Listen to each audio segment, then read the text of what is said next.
Siomra Beag.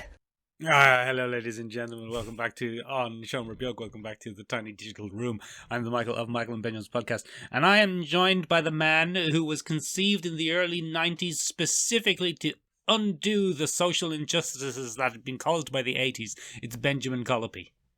Hi there. I'm here to deliver you to a PC haven. Very Come good. with me if you want to live, but only consensually. Yes, if very you'd like good, to Benjamin. stay and die, you can. Yes. Thank God you were born, Ben, white, so you could be a white saviour, one of your favourite tropes. Yes, I enjoy getting on my noble steed. Yes. Not Needed is his name. And I ride into battle frequently, Michael, wherever a woman has already asserted herself, and I am no longer needed. Wherever a young black man is doing perfectly fine holding his own, I'll ride in there. Yeah. And I'll just undermine his entire effort. Yeah. Give him some unrequested advice, Ben. That's one of your favorites. Yeah. I hope that one day Tom Hanks will play me in a movie. That's my ultimate goal. Or Lawrence of Arabia. What was his name? Is he alive? He's probably dead. Was that? I don't know who that was. Lawrence Olivier. Laurence Olivier, Ben. He would have played a young you. That was Peter O'Toole, Michael.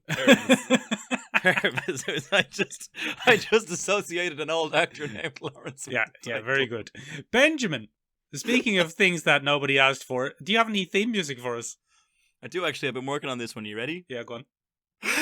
Theme music for the podcast. We don't actually have any theme music. Very good. It was the same as always. Benjamin! What? Nicolas Cage has gone mad.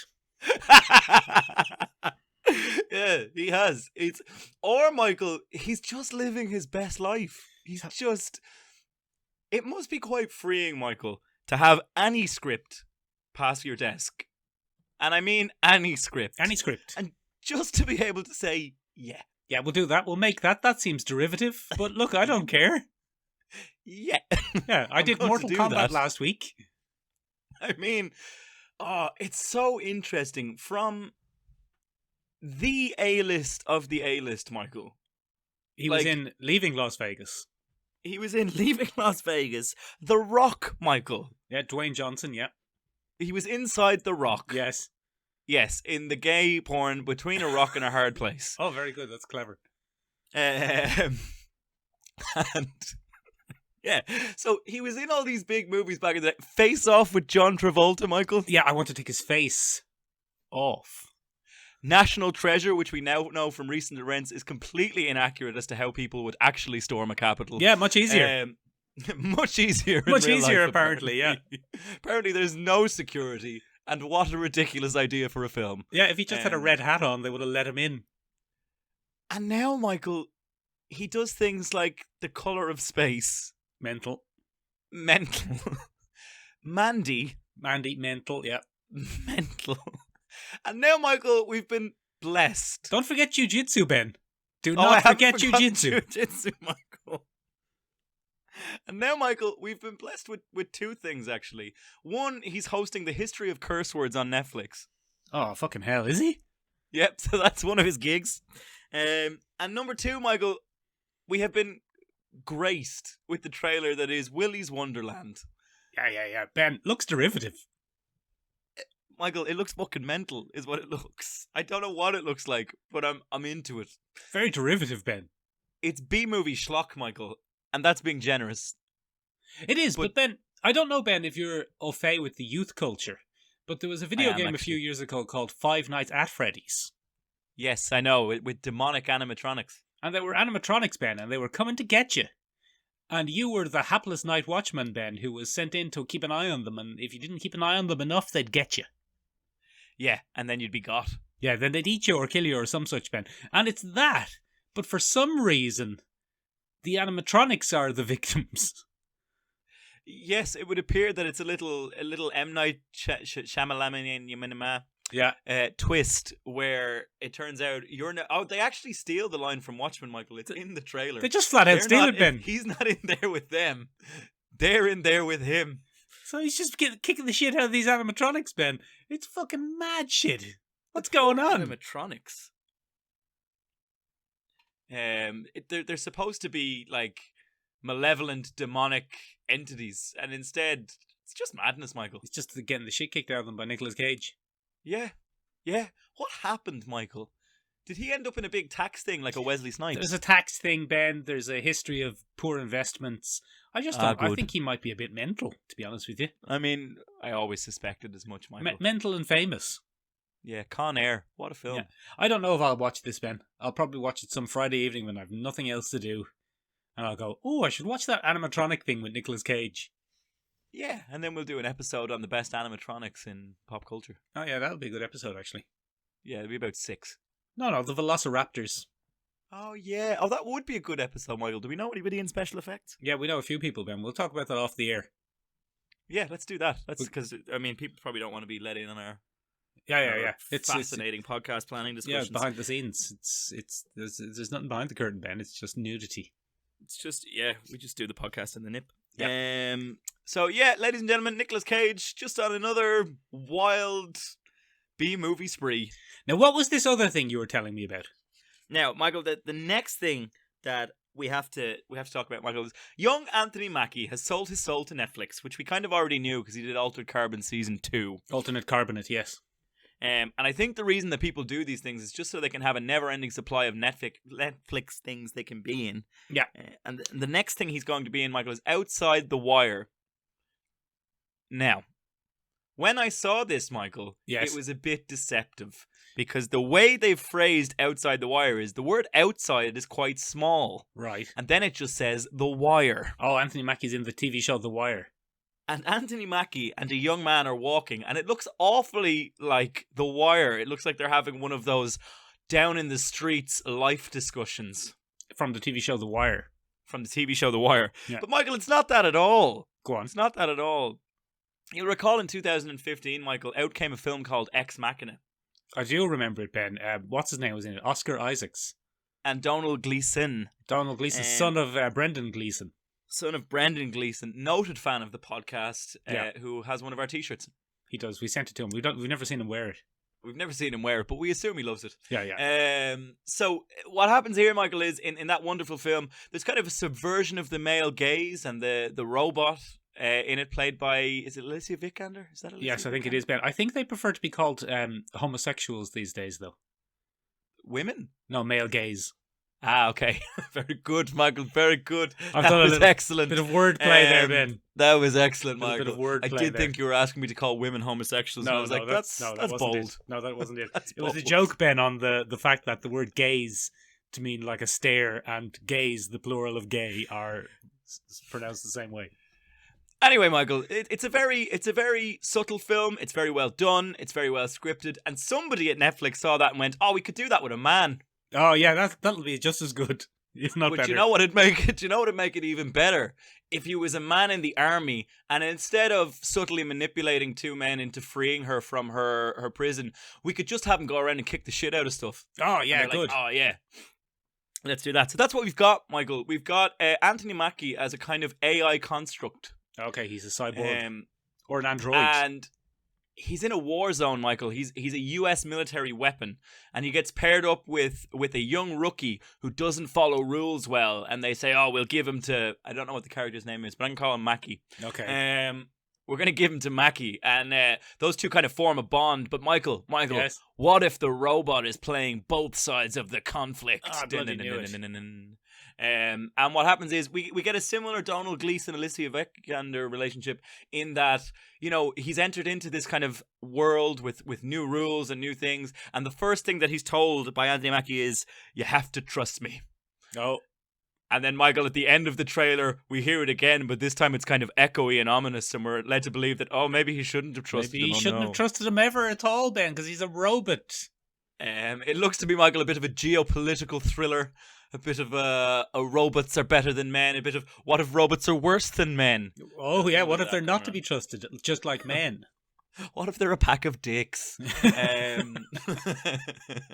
So that's happening, Michael. That's a thing. Anthony Mackie leapt at the chance to get a Captain America role again, and it turns out that he might be the bad guy. Poor Yeah. Anthony Mackie. Robots are such a bag of dicks. Ben, I know that one of your favorite parts of the week of the podcast is finding out how far I am into the Buffyverse. I am now 3 episodes from the end of Angel. Does that matter? Yeah, we're nearly there, Ben. We're nearly there. We can do our special episode. Oh, yay. Yeah, we'll do our special Joss Whedon-verse regressive permissions. What am I saying? I think I'm having an episode. Or, what's the word, Ben, when you look back on something? Retrospective. Retrospective. Yeah, that's what I meant. Not regressive Retrospective. permissions. What you're having is a stroke, though. No, I'm and okay. We should probably... No, I'm okay. I just have an itchy leg. Oh, I hate that. In fairness, that is maddening stuff. Yeah. I'm glad you explained that before you made that motion. Yeah, because from the shoulders down, it's very hard to distinguish what one motion might be. Yeah, that was the joke, you see. That was a joke. Entirely very visual good. joke, Ben. Lost on the medium of podcasts, of course. Lost in the Medium podcast. Anyway, Michael, I'm glad to hear that you're 3 episodes from the end of Angel and you'll still be delivered from the Buffyverse and never have to watch it again. No, I probably will. It's very good. But look, that's a podcast topic for a whole other day. We just keep unloading the future podcast topics on the listeners today. It's essentially we're recording a production meeting, Ben. That's what's happening this week. Nice. Michael, outside of that, there wasn't a whole lot going on. Yes, there was, Ben. Oh no. What else is going on, Michael? Ben, we had the bloody first piece of new Marvel Cinematic Universe content in 18 months. Finally, Michael. Finally. I don't know how the theme music goes, but Ben, I have to tell you, my little heart was so excited when I heard that theme. The Marvel theme connected to a new the little logo thing. theme at the beginning. Do do do do do do do do do do. That thing. It's a weird. Is that even Maybe close? I have the wrong one. What one do I have? I don't think that's even close, Ben. I'm not going to play it because we'll get copyright struck. Because Marvel. Yeah, we get copyright struck right off the map. Yeah, that'll Michael. get us, Ben. That'll get us. Yeah, we had our premiere of WandaVision. WandaVision, Ben. It was on the television. Yeah, it was indeed, and Michael, bloody strange stuff. Well, Ben, let's just throw it up there straight away, right? It's hard. You cannot talk a bit about this without doing spoilers. Spoilerinos. So there are Right going now. to be spoilers for WandaVision. And Yep. the first spoiler is, funnily enough, going to be in the spoiler description. So if you don't want to know anything, stop listening now. But please don't stop listening now, because god damn it, we need those listens. But Just skip 10 minutes. skip about 10 minutes. But here comes the first spoiler, and the first spoiler is necessary in the spoiler description. So now we're moving on to the spoiler description, Ben. And in Go the on. spoiler description, I'm going to say that there are really no spoilers in this for the plot. Okay. Because you can't really spoil the plot, can you? We're only 2 episodes in. We're only 2 episodes in, but also, there is essentially no plot yet. That we know of. Yeah. So, it's mostly going to be spoilers for the sheer ballsy audacity of this thing for existing. Yes. Because, Ben, and this is where I was going with this, the absolute cheek of them I know. to It's make weird. this, the bloody audacity it must have taken to make this fucking thing. It's a bit mad, isn't it? It's so. Do you know what my favorite thing to do, Michael? After this, Go on. I love Reddit. I love neckbeard hunting. mad for I Reddit, yeah. love Yeah. But they lost their minds on the Marvel Reddit. They were like, "What is this?" This is the absolute ballsy audacity of making this, Ben. Because it's not Marvel. Well, it is Marvel, Ben. Yeah, but it's not, Michael. But Yeah, it's, but it is, though. not. It is, though. No, but it's not though. Somebody watched Legion at Marvel and just went, "Yeah, that. Let's do that." Well, that, but I mean, I was okay, look, hold on. Go on, get into it there. We need to get out what we're talking about. And Ben, you told me you've seen 1 episode, I've seen 2 episodes. You have. And let me tell you, Ben, and the listeners, episode 1 and episode 2 are each 21-minute sitcom episodes. Yeah. That's all they Episode are. 1 is a sitcom episode That's all it is. starring Wanda and Vision. It's a 1950s Dick Van Dyke Show It's episode. So just to take a quick pause there, it draws influences from quite a few of those old TV shows, but primarily you're absolutely right. It's Dick Van Dyke. It's I Love Lucy, which is a show that most of our Irish viewers probably wouldn't have a concept of because it just I'd say they would, Ben, because it's if not necessarily, we never saw it here really, but it's so ingrained in popular Yeah. culture that even if you've never seen I Love Lucy, you've seen another pastiche of I Love Lucy. yeah. And then I think primarily it's Bewitched and I Dream of Jeannie. Well, that's the second episode, Ben. Oh, okay. And okay. having That's not seen them, you might not see the distinction. And apparently this has been a thing with people kind of millennials, essentially, which, you know, I'm on the cusp of. That millennials are just seeing them all as old sitcoms. But there's a very, very, very big visual and stylistic distinction between episode 1 and episode 2. Because episode 1 is the 50s, essentially. Yes. It's not I Dream of Jeannie and Bewitched, other than the fact that she has magical powers. So, of course, people jump to that. Naturally. But it's the Dick Van Dyke Show and it's I Love Lucy, Ben, because he's out at work, she's at home, she never leaves the house. No, that's very important. And he goes off to work and comes back with his boss, and it's all very 1950s gender roles fixated. You know what, Michael? Go on. I enjoyed it so much. It's so good. Episode 1 is so good and It's so weird. good. But it's just an episode of a sitcom, Ben. And it's barely it's barely even a pastiche. It's not a pastiche. No, it's a sitcom, Michael. Nothing funny happens in it that isn't outside the bounds of what would happen in a sitcom. Well, there's one scene, Michael, that happens, and it's all the better, Michael, because it happens in the last 3 minutes of the episode. Yeah. And it's made all the better because we have been lulled into this sitcom sense of security. And then all of a sudden, everything changes, Michael. And it's really impressive. It's the camera angle suddenly shift from the dead-on stage camera angle. Yeah. The tension moves, the angles kind of twist. It's more like Hitchcock all of a sudden out of nowhere. And this is when the boss is choking on the piece of food. It's very spooky and scary. And he's obviously being punished by whatever entity is running the show because Wanda. He's forcing them to remember. Yeah. It's very interesting, Michael, isn't it? It So was then- good. Unnerving. So then, Ben, episode 2 is the 60s. Because, for one thing, Wanda has some trousers on. Oh, she got some pants on, huh? And it's about the two of them integrating into their community and getting into a funny scrape in the community. Oh, I love a good scrape. And it's much episode. more I Dream of Jeannie, Bewitched, that kind of thing. Okay. I'll have to watch that directly after this. And then, Ben, we assume the next episode is going to be a 70s sitcom episode. Well, assuming, Michael, we are going to continue in that vein. They're very short, Michael. The absolute sheer audacity of them, Ben. The absolute ballsy audacity of what has happened here. Because I think everybody saw this trailer and thought it was going to be a Legion-esque show, which would be, 40-minute episodes interspersed with confusing things happening like moments from sitcoms. But it's not, Ben. The first 2 episodes are sitcom episodes. That's all they are, Michael. That's all they are. They've done a sitcom. They've done a 50s sitcom with the camera set up, the light set up. Dick Van Dyke was hired as a what's it called? Consultant to get the slapstick. Yes, to get the slapstick humor right. It's insanity. It's They actually hired Dick Van Dyke. Yes. Oh, that's brilliant. And then that's absolutely brilliant. The bloody title sequence is at the end.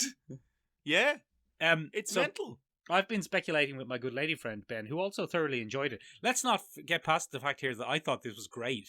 It is great. Yeah, it is. But my biggest disappointment was I was ready to sit down on Saturday morning and watch nearly 2 hours of this. And all you got was a 40-minute slap in the face. A 40-minute, just 2 episodes of a bloody sitcom with the faintest of hints that something bigger might be going on. What the fuck is this? The audacity! The audacity of this!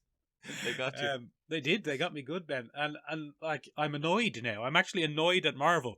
But I'm annoyed because I want more of it, which I think is pretty good marketing.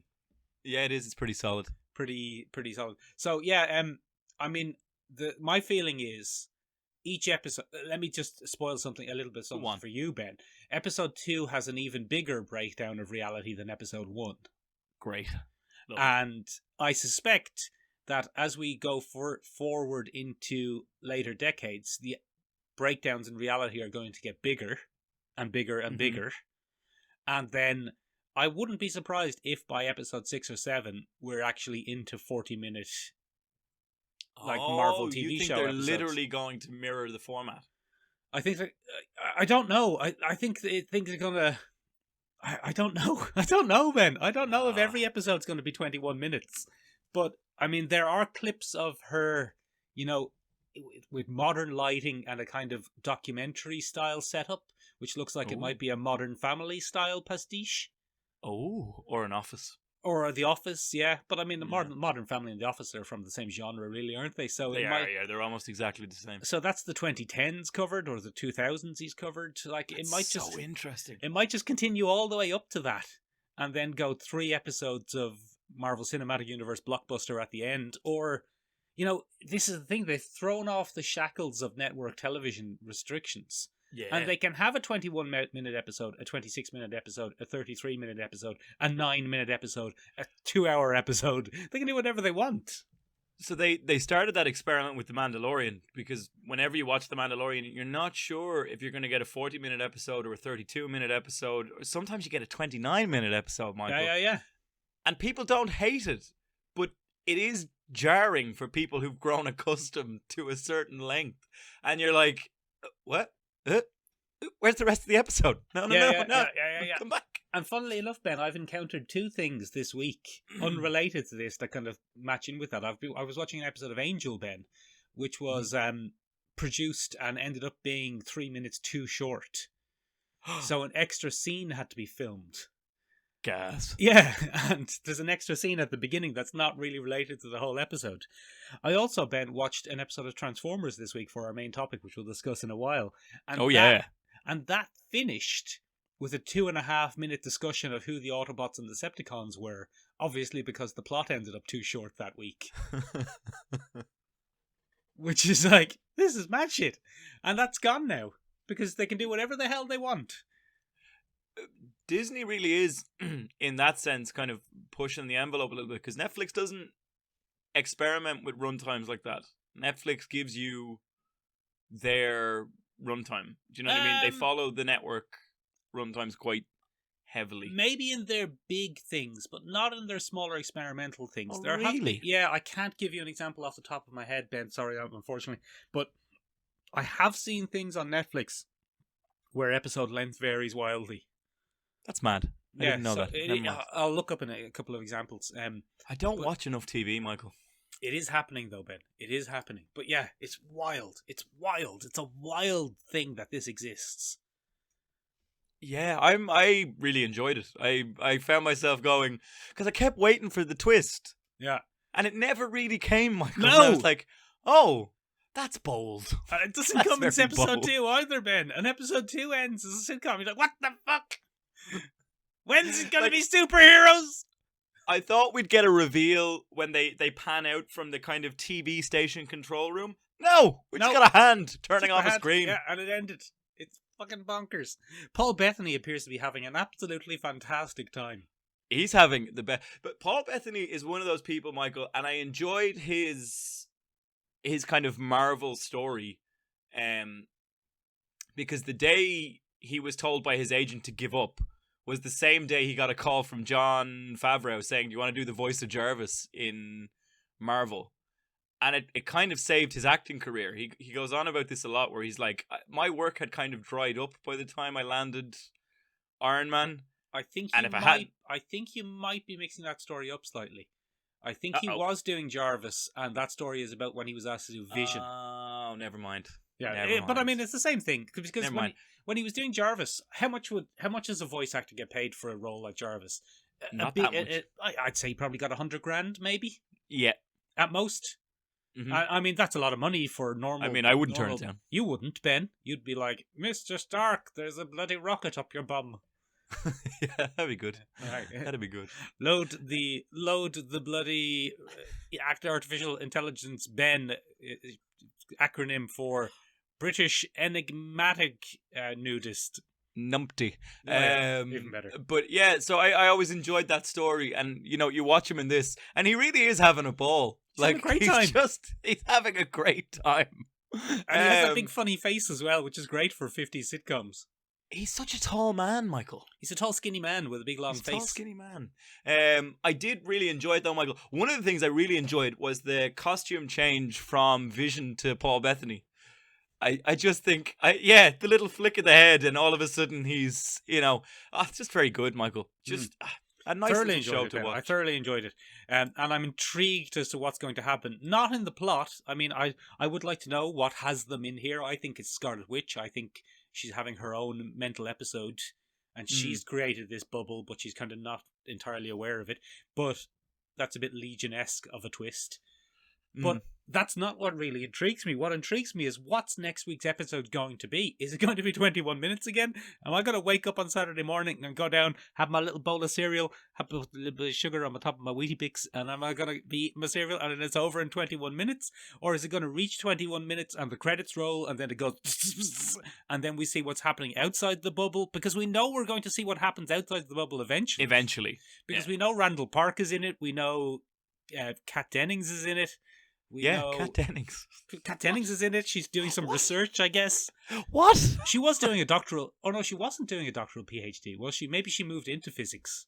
No, I'd say what's probably going to happen is, Michael, there'll be an anomaly somewhere and she'll be sent to investigate it. And it turns out that it's Wanda in a little coma bubble. In a bubble, yeah. Generating vast amounts of energy to keep this fiction running or something, and it's going to cause some kind of rip in the time-space continuum. Not the time-space continuum, Ben. Timey-wimey stuff. Maybe at the end we'll get a bloody Owen Wilson Loki cameo. Who knows? Yeah. Or a Doctor Strange. Oh, he has to come in. Michael, just very, very quickly, because I did want to talk about this. One of the characters that's going to interest me is the one played by Catherine DeHaan. It's Agatha Harkness, Michael. Catherine Hahn, I believe is her name, Ben. I'm going to call her Catherine DeHaan, as in Dean DeHaan's far better older sister. And his name is Dane DeHaan, not Dean DeHaan. It is. No, it's Dean DeHaan now, Michael. It's Dean DeHaan. I appear to be suffering from Hollywood dyslexia. You're on a roll here of Hollywood dyslexia. That's a good term. I like that.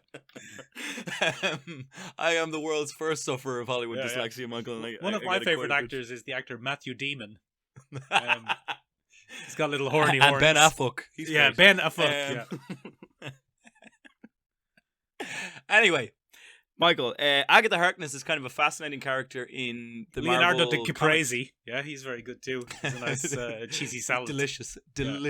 Agatha Harkness is kind of a fascinating character in the Marvel Comics universe. She is a mentor on occasion to Scarlet Witch, and she's one of the original witches of Salem in the thing. So her character, Agatha Harkness, should be a witch. So it'll be interesting to see if she actually is a witch, or if she's just a useful little, I don't know, Easter egg for people to enjoy.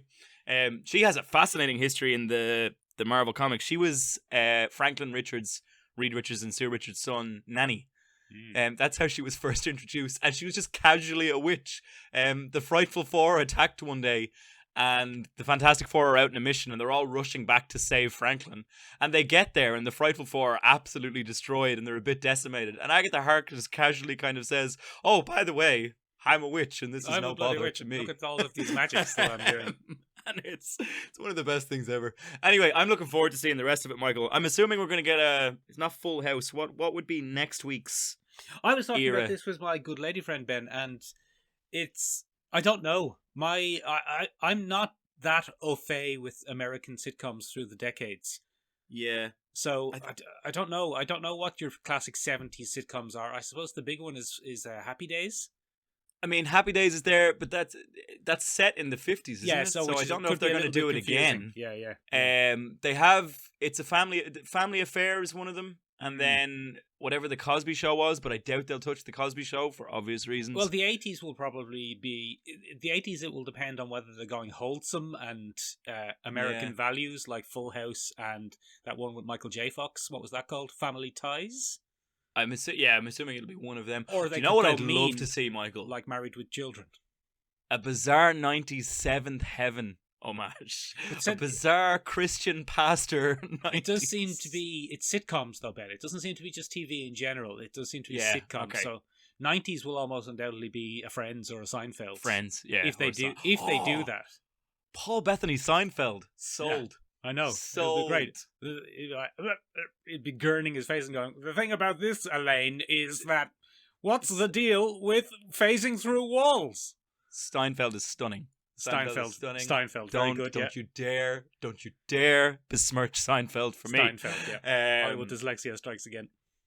Seinfeld is very good, and it'll be interesting. I'm looking forward to seeing it now, Michael. It's kind of it's kind of a pop culture nerd's wet dream. It's like all your niche specific knowledge about television and stuff can come into play. It's like, oh, that's from this and this is from that. And there is that for sure. But also It's there's the interesting. fact that the main demographic for this is, men and women aged 25 to 45. Or Correct. 18 to 45, probably. And Correct. the vast majority of them have never seen an episode of the Dick Van Dyke Show. That's true. And they might be culturally aware of the cultural significance of it, but they may not be. So people like you, Ben, for example, might have just mixed 50s and 60s sitcoms in together as one I kind did. of great big melting pot of the olden days, the pre-color days. Yeah. In episode 2, Ben, for example, I don't know if you know this, but I Dream of Jeannie, or was it Bewitched? Started in black and white. It's Bewitched. Bewitched. It started in black and white and finished in color. I didn't know that. And as does the episode 2. Huh. Yeah. It's full of nonsense like that. It's very good. Look at Very that enjoyable. watershed moment. Very enjoyable, Ben. Ah, I'm looking forward to it, Michael. Michael, Hello. we've talked quite a bit about WandaVision. Good. I'm Well, just we're- watching our time there. We're not going to talk about it every week, Ben. So, just as we said, we'll talk about the first 2 episodes today, and then we'll bloody well move on, and we'll talk about it at the end. Michael. I think we'll have to do a mid-season and an end season. I don't know, Michael. I think we'll have to do it in 2 episode increments because I think it's very depends. interesting. Depends where it goes, Ben. Depends where it goes. It's too late, Michael. I've committed us to it live on air. Oh, very good. Okay. We're doing it now. Michael, I came to you. You came to me this week and said to me, Ben, why is there something in the calendar called the Iron Sheikdown, and what on earth does that mean for the podcast? Yes. And then you very helpfully pointed out to me, Michael, that it's not pronounced shake, it's pronounced chic. I think it depends, Ben. It depends where you're from. I think shake is also fine. So I called it the Iron Sheikdown just as a little bit of a giggle for myself. But Michael, what I want to talk about this week Yes. is the bizarre cultural shift that happened in the early to mid 80s, away from the Cold War aesthetic of action films and comics and things like that, towards a bizarre anti-Arab Middle East villainy in modern kind of 80s culture. And what I mean by that, Michael, is the Cold War was fantastic for toy companies and comic book companies and films and things like that, because basically the broccoli family. Exactly, Michael. If you needed, I don't get that reference. You're going to have to go back. They own James Bond. Oh, thanks. Yeah. That was actually quite helpful. Yeah. So it was pretty good for them. Is that why there's never been like an Italian Bond villain? Yes. Oh, we'll have to do some research on that. That's interesting. Michael, what happened was there was kind of basically the Cold War was great because if you wanted a bad guy, you gave him a Russian accent. Yeah. Or a German twang. Yeah. Or, anything like that. And you could basically set up your audience expectation. If you met a big Russian lad, he's probably not too good, is he? Or a sexy Russian lady, Ben. Yeah, or if there was a rather attractive Russian lady, you knew you were going to get a bloody shoe blade in the throat at some point. She was going to click her heels, a blade would pop out, and you'd get a high kick to the face. And that'd be the end of you. Not my face. That'd be the end of you. And Michael, then there was a shift because what happened was the Cold War kind of really cooled down. And those villains, in the spirit of kind of, I suppose, international relations and keeping everybody happy, they kind of cooled off as well. But then came the rise of the Middle Eastern villain, or the kind of the Arab villain. And I use the word Arab here as kind of an amalgam of all Middle Eastern cultures, because that's pretty much how movies and television shows treated them as well. Not just Middle Eastern either, Middle Eastern and North African. Yeah, so it became this bizarre thing. So I guess you could stretch it more, and I'm not really willing to take it there, but you could stretch it more into an Islam end of things. There's a tone of that to it as well, and it's really interesting. So where this was brought to my attention, Michael, was, Back to the Future. I've seen it, yeah. Marty McFly is in the DeLorean, for example. So one of the big watershed moments of Back to the Future is when the Doc is attacked. Oh, it's Libyans. At the very beginning of the film. It's Libyans. It's Libyans, Michael. It's not Russians, as it would have been, 5 years previous. And it's a bizarre moment. And then this leads into something that you're a big fan of, and glamorous lady of podcasting Rachel is a fan of. It leads very heavily into wrestling. This shift in politics shapes American wrestling for much of the 1980s, and rather than being over-the-top characters with signature moves, it becomes a strange kind of geopolitical theater of America versus everybody else. And this is all led by this, but where this comes from, Michael, and the real origin of it is bloody G.I. Joe. Now, hold on a minute. Let's get into it, Michael. No, hold on a minute. You're saying the real origin of Arabs replacing Russians and the British as the baddies in the 80s was G.I. Joe, not the unstable situation in the Middle East and North Africa. No, it gets better. All right, okay. Right, well, look, right, all right. Okay. So, here we go. Ready? All right, yeah, I'm not, all right. So, in the 1960s, Michael, I've heard of them, yeah. G.I. Joe is a kind of world spy organization. That's their narrative in the 1960s. They're 1960s and 70s. They're I guess the UN of super teams. Do you know what I mean? They're a little bit of everybody, and they're taking on whatever threat comes up, and it's no good. And Cobra is the big villain. It's Cobra and G.I. Joe, isn't it? Yeah. Yeah, they're the big villain, and they're also kind of an amalgam baddie organization. There's a couple of Nazis in there, a few Nazi scientists and stuff. Oh, good, but, yeah. Overall, they're an international effort to villainy, and it's all good. And then, Michael, thanks to your unstable situation in the Middle East, the one that you created in the 1980s. Me personally, yes, when I was born. When America began to stretch its reach over there to the Middle East, that politics kind of became a thing. And what the CEO of G.I. Joe decided to do, and he came out and made a no. Hold on a second. Hasbro. All right, Hasbro. okay. Not the CIO, not the CEO of the organization G.I. Joe. Yeah, All Joe. right, okay, yeah, Joe, yeah, Joe himself. All right, Bruce Willis. Or to use your Hollywood I'm very dyslexia. excited, Michael. Leave me alone. I'm Bruce a little Wilson. bit confused. All right, Bruce Wilson. Your job is to rein me in today. That's your job. All right. Well, I can't leave you alone and rein you in, Ben. They're You contradictory. have to do both. You have to All figure out how to do it. So what happens is the CEO of Hasbro comes out and says, what is the exact phrasing? We were too gentle in the 60s. Was G.I. Joe not owned by Kenner in the 60s? No, but I think it's owned by Hasbro by the 80s. And All he's making a statement about G.I. Joe's ideological basis. And he's saying we were too soft in the 60s. It's time the world knew that G.I. Joe is American and he's a proud American. Right? Oh. So this patriotic thing takes a push. Okay? And because G.I. Joe is a multi-platform kind of thing, he has a comic, he has a television show. The comic takes on this kind of insane, realistic, real-world political narrative where G.I. Joe is suddenly going into Afghanistan.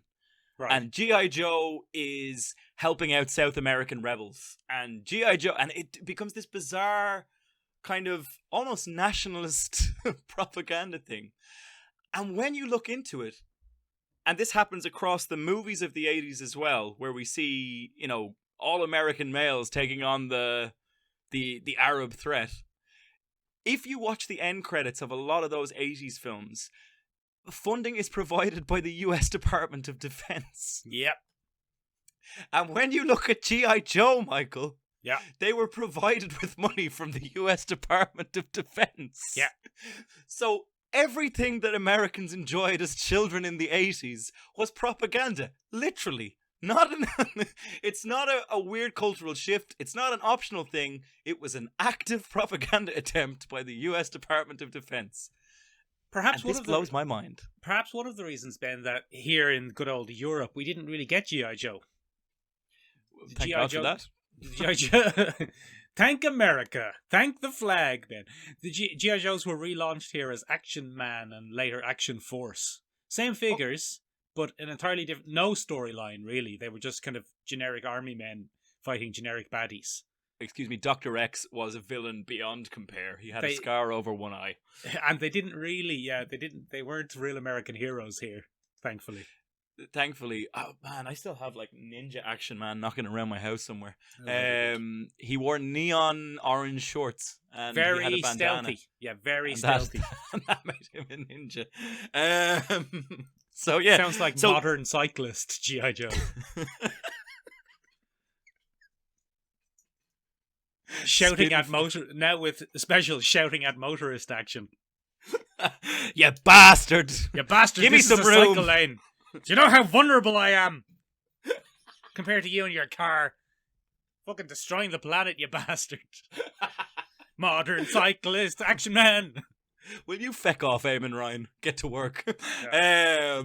So yeah, that's what happens. There's this bizarre push, but Michael, where this becomes true propaganda is probably WWF or WWE. I always mix them up. It was F then. It was F then. Thank you. So within this world, Michael, you had your all-American heroes like Hulk Hogan. He's an all-American hero. Yeah, so he had that famous song, I am a real American. Yeah. And that was kind of his big thing. And then in opposition to him was, I can't remember what the name of the big Russian guy was. Ivanov. Yeah, probably. And then you had the Iron Sheik or Sheik as we go along. Now, the Iron Sheik is now a very, very welcome fitness shake that you can get at our local gym here, Michael. But very originally... Very good. Good for people with anemia. he was a big bloody Arab monstrosity. That was kind of his character. And he was a heel, Michael, which in wrestling terms means he was the baddie. And he existed purely to kind of antagonize American audiences into hating him as much as possible. Yeah. So he would say things like "down with America" and stuff like that, and the audience would go bananas. And then I suppose that becomes all the more threatening, Michael, because of the kayfabe nature of kayfabe. I never know how to. Yeah, I think it's kayfabe.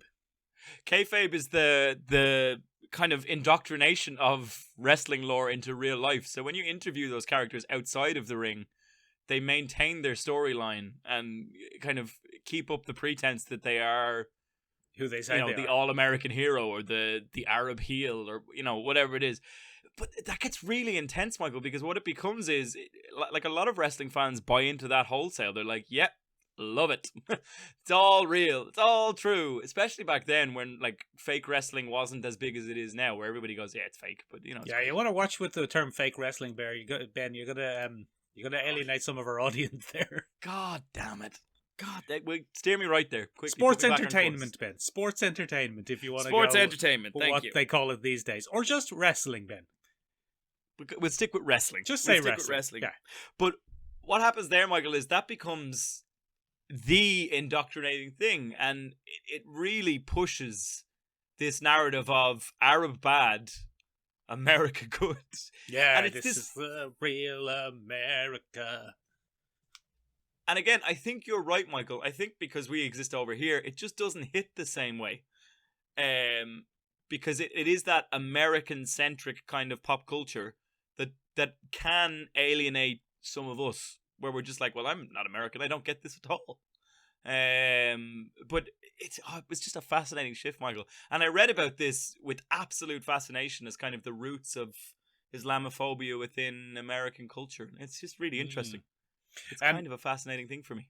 He was a really good, the guy who played the Iron Sheik, played is maybe the wrong character word to use, but the Iron Sheik himself was a genuinely good wrestler.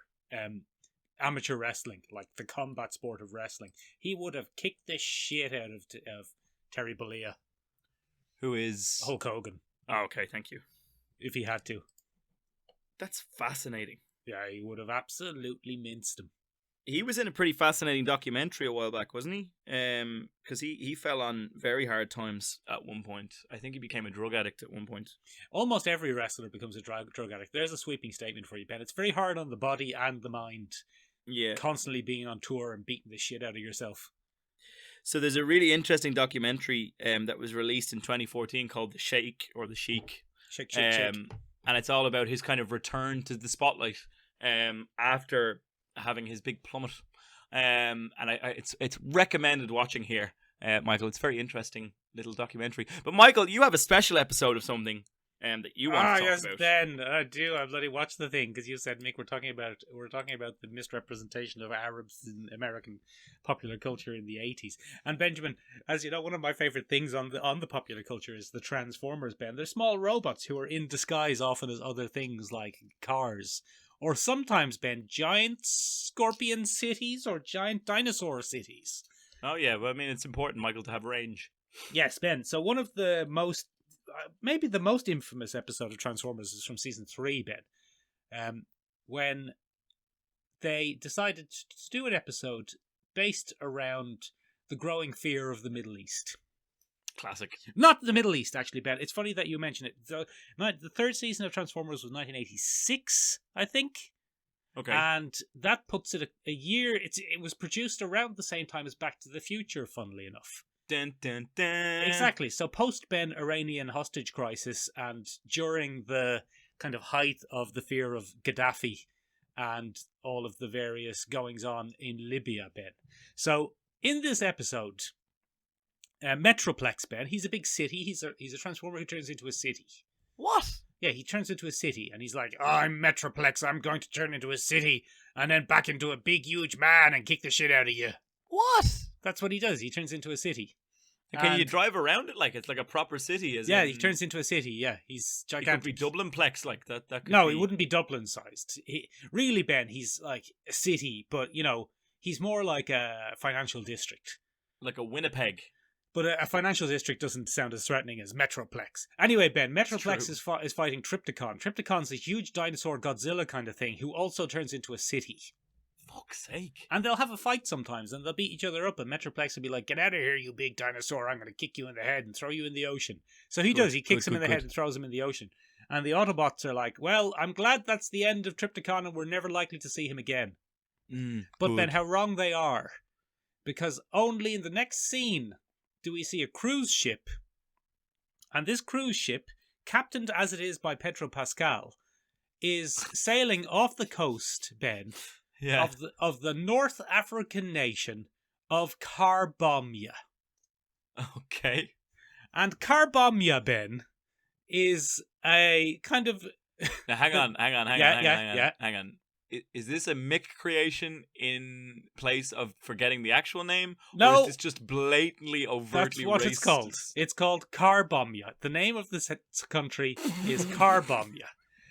And the capital city, Ben, of Carbomia is Carbomia City, which, Ben, and this is Transformers canon, because it appeared on screen in the cartoon, has a population of 4,000 people and 100,000 camels. Wow. Yes. And the main export, Ben, of Carbomia is car bombs? very... No, you would think. But that would be more aimed towards the Irish. But I suppose the Libyans were doing a bit of car bombing. It's Libya, Ben. It's Libya. But it's not Libya. It's Carbomia. And the main export is very rich oil, Ben. Oh, lovely, lovely oil. Lovely oil. And Ben, as you know, the Transformers love oil because they want to compress it into energon so they can eat or drink it. Oh, I see. I didn't know that, Michael. They're always after energy, Ben. That's why they're here, Ben, because they stripped their home planet of Cybertron of all its energy in their 5 million year long war. And now they're doing it to us. And now they're doing it here. So Trypticon has recovered, Ben, from his thrashing at the hand of Metroplex. And he's gone to Carbomia and he's struck a deal to keep cruise ships captained by Pedro Pascal away from the coast of Carbomia in exchange for 50,000 barrels of oil per hour. Which seems unreasonable, but look, anyway, he is a big giant dinosaur city robot. Okay. Yeah. So, Ben, it's every Arabic stereotype you could possibly imagine. Yeah. They're only men. There are no women in the episode. And the president for life and king and supreme leader of Carbomia, I've forgotten his name. Let's just call him Gaddafi. He's like, all right, you can stay here, but first you're going to have to go and get me some gold. So Trypticon goes to America and he takes Fort Knox and he brings it back. Good for him. Yeah. And Fort Knox is for some reason in the middle of a desert, but that's a whole other issue. And then he goes and he gets the Taj Mahal, Ben. Oh. And he brings that back. Just casually. Yeah. And then he goes and he gets, it's an oil rig, but I think it's supposed to be the Eiffel Tower, just terribly rendered. And he brings that back. And eventually the Autobots find out, Ben, and they're like, oh, well, we better go and put a stop to this. So Gaddafi goes on television and says, Autobots, I invite you to invade my country and save us from these bad egg Decepticons. Get out of town. So they do that, Ben, and they rescue him, and he's very thankful. He's totally grateful, and he says, "Oh, I promise I'll give the gold back. I promise on the spirit of my mother's camel." Oh wow! I promise on the spirit. No, hold on. I'll do the voice. I promise on the spirit of my brother's goats. They're very good goats. Okay, so it's a bit of a Borat moment. Oh, it's awful. Oh, it's awful, Ben. But, funnily enough, Ben, there's actually a bit of trivia around this, which is even more interesting. I don't know if you've ever heard of the voice actor Casey Kasem. I have. It's bloody Shaggy. He's Shaggy, Ben. Do a Shaggy voice for us there, Ben. Like Zoink Scoob Run. That's not bad. That's not bad. Yeah, no, not Scooby-Doo. Oh, you just wanted Shaggy. Just Casey Kasem. Yeah, you've over-egged that pudding, Ben. And Casey Kasem was... one of the voice actors in the Transformers cartoon, Ben. Yeah. And he was having none of it. Oh, wow. And he refused to be in the episode. Good. Yeah. Respect. So he wrote a letter to the head of Hasbro at the time. It's Hasbro again, Ben. And he said, look, I'm not having any of this. This is no use. There are only 2 Arab characters in this. They're both awful. You don't show any, sympathetic Arabs. Even if they had, maybe some of the Arabs in the country are the ones who invite the Autobots. Or an Arab child. Yeah, it's just baddies. So he refused to participate in the episode, Ben. And what a man. And his he actually has a long history of advocacy for getting rid of misrepresentation of Arabs and Arab Americans in American pop culture in the 80s. Is he Arab American? I don't know if he is. I think he's just he was just an active man with a conscience. Okay. Yeah, a man with a conscience and a willingness to not go along with things if he thinks they're wrong. Ah, Shaggy, a coward in cartoons, but not in real life, huh? Well, he played, funnily enough, Ben, he played Cliffjumper in Transformers. Who's Cliffjumper? Cliffjumper is notable for his foolhardiness rather than his cowardliness. Okay, so he's a man of range, as Casey Kasem was. Casey Kasem, he died there recently. Yeah. He did die 2009, I think. It was quite a while ago. Oh, that was ages ago. Never mind. 2014. Lebanese. That's fascinating. Yeah, he's Lebanese. You've sparked in me, Michael, a quick flash memory that I'm just going to tack on to the end of your thing. You know the death of Jason Todd, the famous event in Batman's history that scarred him for life? Yes. Do you know how that ends? He gets beaten to death with a crowbar by the Joker. Yeah, so that's how that part ends. But you know what happens to the Joker? He gets sent to Libya.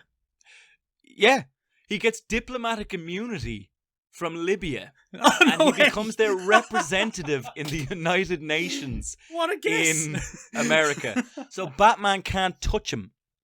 Oh, that's hilarious. And the reason that he's given this is that the head of Libya wants him to poison the United Nations with his Joker gas. And that's how that ends. That's no use. Yeah, just occurred to me. I just remembered it there. Mental. That's funny because Casey Kasem also played Robin in Super Friends. Feck's sake. I mean, so the links, Michael. The links. If he'd been around there, he would have been like, I'm not having any of this. Yeah, no, he would have refused to participate. Yeah. In that Super Friends episode. Yeah. Where Jason Todd was beaten to death. Yeah. Wow.